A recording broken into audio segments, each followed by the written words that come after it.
साथ संगत जी, प्यार से कहना धन निरंकार जी।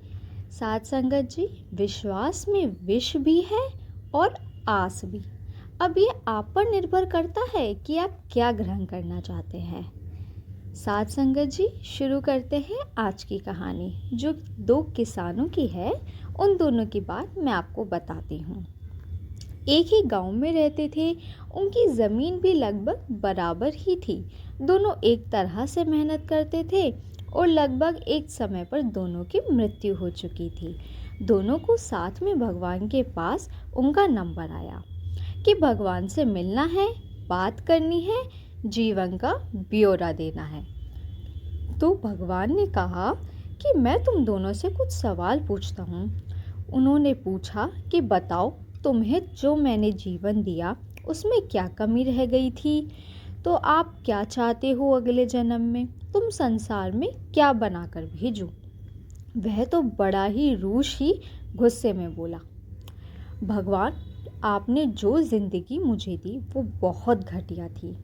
मेरे पास ढेर सारा जीवन बस मेहनत करता रहा।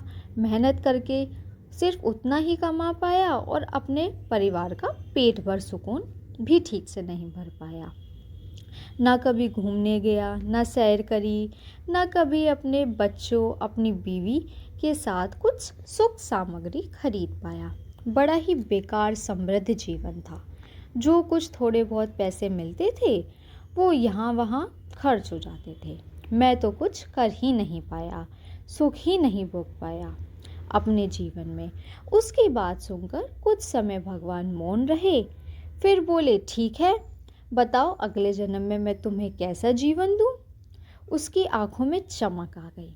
उसके साथ उसने कहा, ईश्वर, आप मुझे ऐसा जीवन देना जिसमें कोई मुझसे कुछ मांगे ना।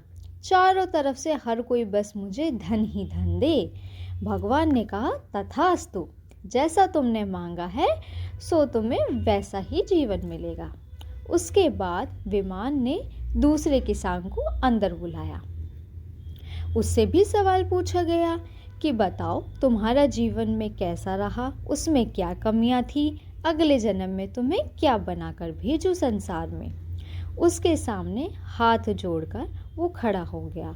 उसने पहले ईश्वर को धन्यवाद किया और कहा, धन्यवाद इस खूबसूरत जीवन के लिए जो आपने मुझे दिया था।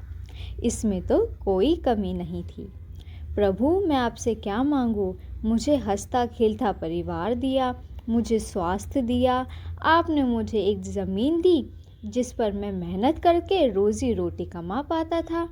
लेकिन हमें कमी बस एक चीज़ की थी भगवान। भगवान ने पूछा, क्या कमी थी? तो उसने कहा, बस कभी कभी ऐसा होता था कि मेरे दरवाजे पर कोई भूखा प्यासा आता था और भोजन की कमी की वजह से मुझे उसे ना कहना पड़ता था। इस बात का अफसोस मुझे सारी ज़िंदगी रहा कि मेरे दरवाजे से कोई भूखा प्यासा लौट गया। आज भी इस बात का अफसोस है। ईश्वर ने कहा, तो क्या चाहते हो अगले जन्म में संसार में क्या बनाकर भेजूं? उसने ईश्वर से कहा, बस ईश्वर, मैं आपसे यही चाहता हूँ कि अगले जन्म में आप मुझे जो भी जीवन देना, लेकिन मेरे दरवाजे से कभी कोई भूखा प्यासा ना लौटे। मुझे इतना वरदान देना। ईश्वर ने कहा, तथास्तु, अब जैसा जीवन तुमने मांगा है वैसा ही जीवन मिलेगा। दोनों का दूसरा जन्म हुआ। फिर एक ही गांव में दोनों ने। अजय बड़े होते होते वह पहला व्यक्ति था जिसने ईश्वर से कहा था, मुझे हर कोई सिर्फ धंधे ही धन दे। वह गांव का सबसे बड़ा भिखारी बन गया। और वह व्यक्ति जिसने कहा था कि मेरे दरवाजे से कोई भूखा प्यासा ना लौटे, वह उस गांव का सबसे अमीर व्यक्ति बना। साथ संगत जी, जिंदगियां एक सी हो सकती हैं, परिस्थितियां एक सी हो सकती हैं, लेकिन आप खुश हैं या नहीं, यह आपकी सोच पर निर्भर कर सकता है। हर स्थिति के दो पहलू होते हैं, सकारात्मक और नकारात्मक। आप कैसे देखना चाहते हैं यह आप पर निर्भर करता है।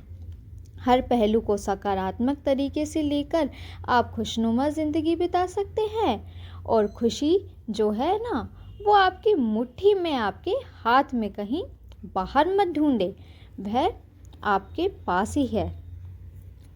साथ संगत जी, कहानी पसंद आई हो तो वीडियो को लाइक और चैनल को सब्सक्राइब ज़रूर करें। धन्य निरंकार जी।